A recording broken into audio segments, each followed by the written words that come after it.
Apologies, we were not able to take Dolly, but we guarantee you that probably next week she'll give us a double time to shake. True. Okay? So, thanks for staying with us.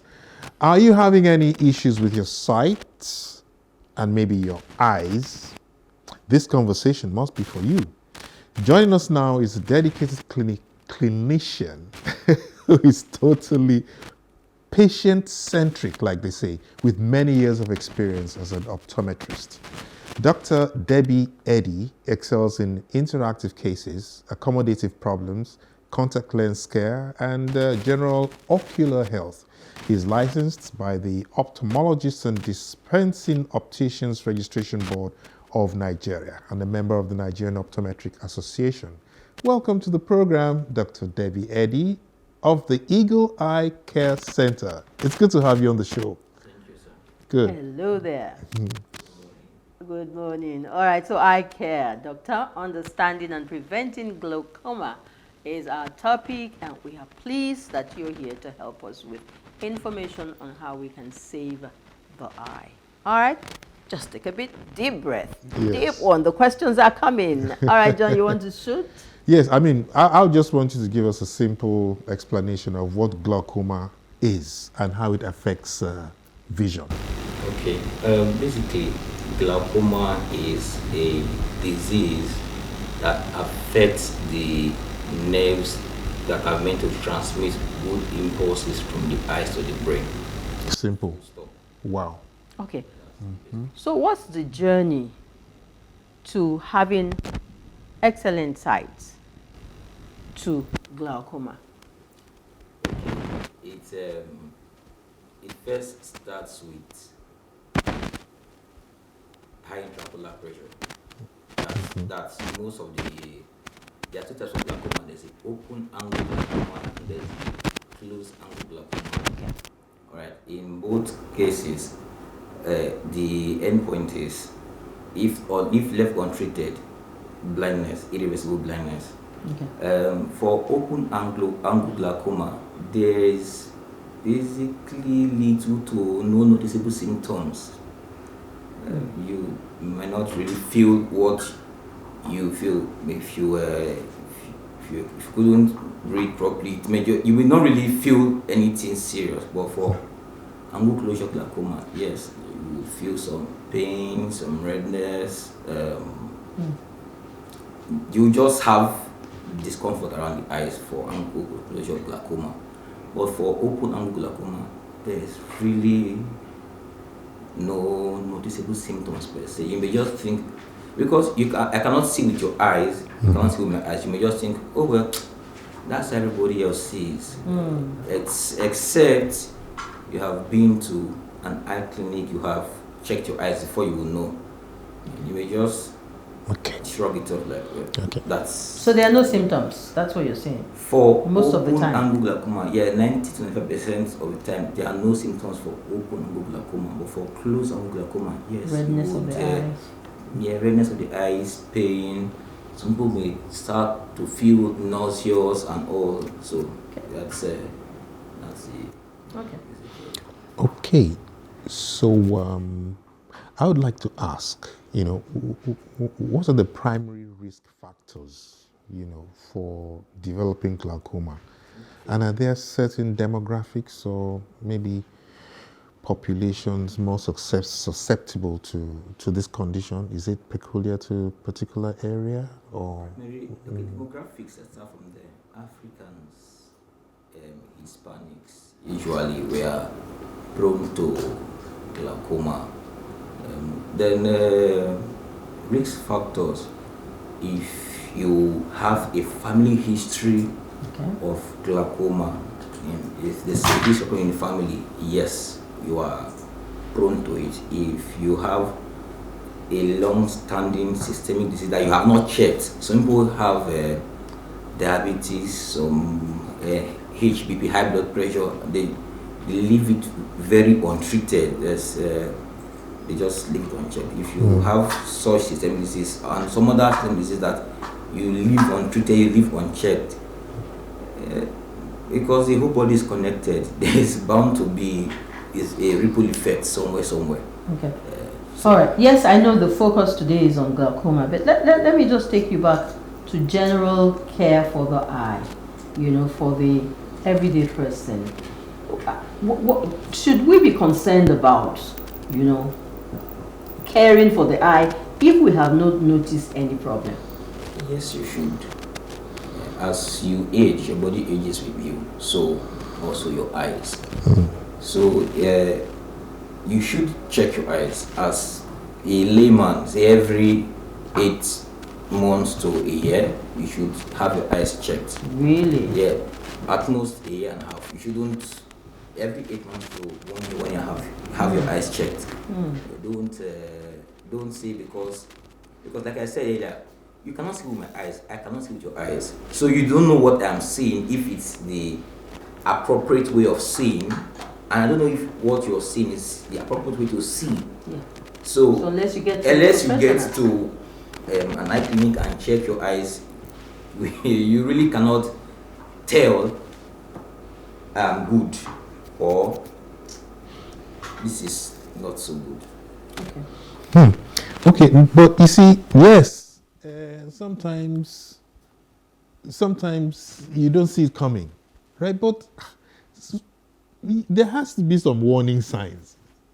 Any little, maybe dryness of the throat or itching of the head or whatever, there has to be some sign. Well, like I said earlier, for the open angle glaucoma, Okay. really, It just comes. yeah, more like village people in quotes, which I'm going to debunk that. There's really no Hardly any. per se. Wow. Okay. In real life, it's usually glaucoma that has been left Untreated. for a while. I know it shrinks what you see from year large. It starts to shrink it to pinpoint size. So there's nothing to see. there's nothing to see anymore. Basically, it's just trim it to the from. Imagine seeing from like this. You're being constricted to see through the Pinhole. Pin. So Wow. it's really, that's for open glaucoma. And then for closed glaucoma, yes, maybe headaches, maybe you may feel too strong. Just Some things like, it's malaria. You may not relate it to. You may relate it to.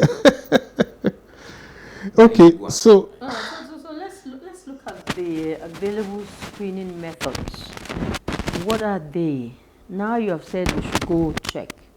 What are the available screening methods out there? Okay. Computerized visual test, checking your intraocular pressure. okay. Just as you What's that? In English. In English. That's why I took my time to emphasize every syllable. Okay, just like you have the blood pressure, where your heart beats and pumps blood.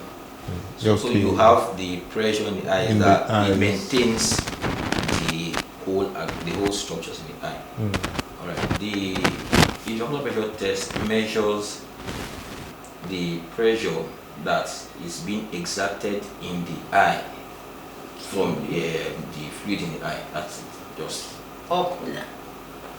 intraocular. That's the Inside the eye. Yeah, the pressure in the eye. Okay. Usually it should be from 11 to 21 in that range. 21 being the max millimeter of mercury, 21 being the max, 11 being usually though. It can be plus or minus 2, but it shouldn't be more than. You know, what you're saying to us is that so many of us have taken glaucoma so much for granted, and in fact, you find that in so many areas, because of glaucoma, people permanently lose their, I saw something that could easily have been taken care of. So, could you tell us some of the available, managing glaucoma, for instance? What are the available surgical interventions or whatever? Surgery is too far. Or maybe preventative measures. Surgery is when water don't pass Gary. in goat. So it's if like I usually say, the key to managing every disease well, or every event well, is early detection. If you can detect it early, you can manage it, and you will live a happy life. If you can just detect it early. But you say there are no signs. That's why you have to go to the clinic. Like if you go, So you have to you will know. Regular Exactly. checks. Yes. Hey. Okay. Now. Yes. All right. So the key to this thing is detecting it early enough. Yes. Yeah. Treatment options available. We use drugs, eye drops, maybe tablets once in a while to increase the calcium flow and the like. Or we use laser procedures, right, to reduce the eye pressure. If those two do not work, if they prove abortive, then we switch to we switch to surgery. But most of the time, those, if, like I said, detected and arrested properly, most of the time we might not necessarily need to go through. You are trying to be nice about it, and I understand. No, but it should be, because this is a medical condition. Now, you go on social media these days, and you find a lot of people coming up with, take a lot of carrots, you blend it and drink. You don't have any issues with the eyes. There are people also who are coming up with, if you have glaucoma, squeeze this. That's last Dr. week Helen. last week I saw something about squeezing lemon. So there's so many. Sorry, you squeeze lemon and put in the eye. That's Dr. Helen. Please do it so you come to my clinic. No, I won't. I'm just looking at. I'm just going into that terrain. That there's so much information out there, not correct information, and I want you to speak to it. Okay. Also, help us with lifestyle modifications. Cow urine. Normal. There's so many. Wow. You talked about debunking, myths about the eye. Yeah. So please speak to this quickly. Okay, maybe I will have to write this one down. Cow urine, Yes. Lemon. What other one? That is I've heard of Auntie Helen's clinical. cow urine, squeezing of lemon. I've heard of breast milk.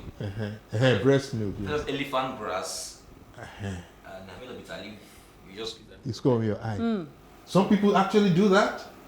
Yes. Wow. Some will say early morning urine. It's all bad. Because the eye has its own system, right? Squeezing the lemon is harsh. Putting in the eye, Acidic. I can't drink lemon with a straight face. You just talked about early morning urine now. So all of this. It's bad. All of them. Factually speaking, Not advisable. It's not advisable. Was it? Once I usually like to ask, was it prescribed by a doctor? Yes, we are African. Some people say, "Oh, before the whites came, we had African way." We have changed. We have left that one years ago. We are actually. We're not as strong as they were. They used to be. Was it prescribed for you by a doctor? Yeah. Because the eye is very sensitive. The slightest mistake, I can assure you, it would take a while. Yeah, to reverse. Yeah. The slightest mistake left just like someone has glaucoma and you're squeezing elephant grass or squeezing lemon in the eye. It's the things affecting here. What you're putting is you are going to damage whatever is here in the first place. Squeezing lemon, it's a no. Don't squeeze nothing. All of that. Put in your eye. It's wrong. It's not advisable to put in my eye. You said it. Okay. It's a no. It's a no. It's a no. To put in my eye, it's not advisable. All right. So how about lifestyle modifications? Are there things we can do? Yes. Corticosteroids. Steroids. Some people take steroids to be or usually I find among males to be all jacked up. When you go to gym, it takes steroids too, so they can look all jacked up. And don't. It affects the eyes? Yes, Whoa. it's going to increase Whoa. intraocular pressure if it's not prescribed for you. Why are you taking it? Somebody else or go to the pharmacy and pick any over-the-counter steroidal eye drop, and if it was not prescribed for you, then don't. Stay away from steroids, except it was prescribed. Okay. Use drugs as at when you as prescribed. Then you reduce your alcohol intake. Hard drugs.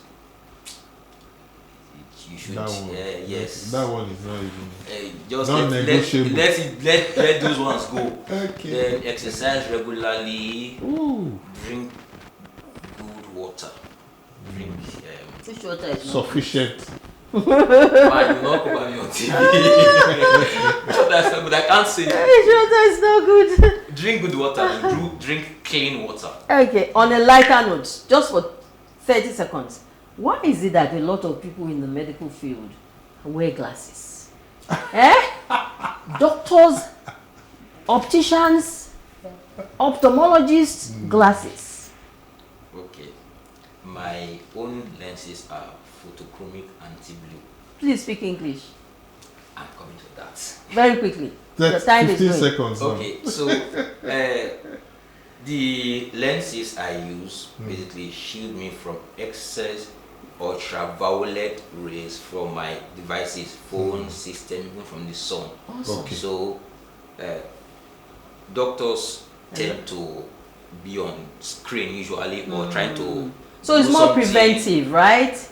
Okay. Yes. It's more caring for your eyes. Yes. Okay. So So we know. the producer has been screaming in my Yes, Yes. then we have to go. that we have to go now. We're done. And so I'm just going to say a sharp thank you to Thank you. for saving our eyes. Thank you. Thank you. And we thank hope you, that thank next you. time when we come, we will now look at glaucoma and we will look at cataract. Oh, Okay. Okay? That's So wonderful. he has asked me to tell you to stay while I take my nugget to wrap up this program. Okay. Okay. All right. So my nugget for today is this. And of course, we always say that it's for people who speak in public, and that's all of us. We speak in public. And the nugget is this. If it's not clear on the inside, it can never be clear on the outside. If it is not clear on the inside, it can never be clear on the outside. So what we're trying to tell you here is that before you go on stage, you have to fully understand what you're about to deliver. If it's not clear within you, you will not be able to express it clearly to your audience. So that's what simply my nugget does today, to remind us that we must always prepare for every public speaking engagement, right? Get your facts right, get your purpose, get your direction right, and of course, it will be clear to you and you'll be able to express it. So that is my nugget for today. Helen? All right, I have a few questions for you, but John, I'll push it for next time. All right. So that's the size of our package for today. Yeah. And we have thoroughly enjoyed bringing it your way. We hope you have too. And we hope you've benefited from our offering today. We'll be back same time next week by the special grace of God with a brand new package. But in the meantime, you can watch a repeat of this outing Saturday night, 10:30, and Sunday mornings, 9:30. And please don't forget to follow us on YouTube. Plus TV Africa is streaming all of the programs live, inclusive of this. All right. Thank you for being there. We'll see you next week. Bye-bye.